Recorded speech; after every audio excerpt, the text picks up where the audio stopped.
শরীয়তপুরবাসী সত্যি আপনারা ভাগ্যবান মানুষ, সত্যি আপনারা ভাগ্যবান এই কারণেই আপনারা মিয়া নুরুদ্দিন অপুর মতো একজন সন্তান পেয়েছেন, একজন নেতা পেয়েছেন, একজন ভাই পেয়েছেন।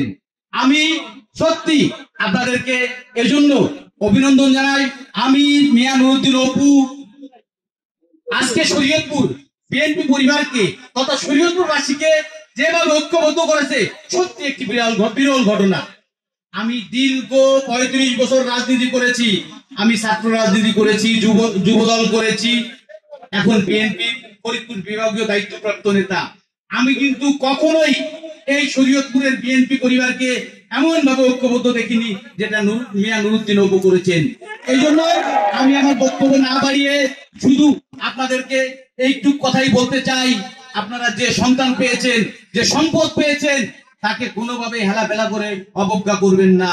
আপনারা মিয়া নুরুদ্দিন অপু সাথে থেকে যেভাবে মিয়া নুরুদ্দিন অপু বলে শরীয়তপুরের বিএনপিকে সেইভাবে আপনারা পরিচালিত করবেন, এটাই আমার প্রত্যাশা আপনাদের প্রতি।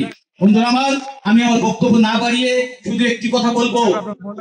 আমাদের প্রিয় নেতার নেতৃত্বে বিগত 16-17 বছর ফ্যাসিবাদ বিরোধী যে আন্দোলন চলমান, সেই আন্দোলন কিন্তু এখনো শেষ হয় নাই। সেই আন্দোলনকে সফল করতে হলে আমাদের সর্বাগ্রে ঐক্যবদ্ধ থাকতে হবে, এর কোনো বিকল্প নেই। এই জন্য আমি বলবো, আগামী ফেব্রুয়ারিতে যে নির্বাচনের শিডিউল ঘোষিত হয়েছে, সেই নির্বাচন আমাদের জাতীয়তাবাদী পরিবারের সকল নেতাকর্মী তথা এই শরীয়তপুরবাসী আমাদের মিয়া নুরুদ্দিন অপুর নেতৃত্ব ঐক্যবদ্ধ থেকে সফল করার মধ্য দিয়ে আমাদের প্রিয় নেতার যে সংগ্রাম, গণতন্ত্র প্রতিষ্ঠা করার যে সংগ্রাম, সম্প্রীতির বাংলাদেশ গড়ার যে সংগ্রাম, স্বনির্ভর বাংলাদেশ গড়ার যে সংগ্রাম, সেই সংগ্রামকে আপনারা সফল করবেন। এই হোক আজকে আমাদের শপথ। সবাই ভালো থাকবেন, সুস্থ থাকবেন।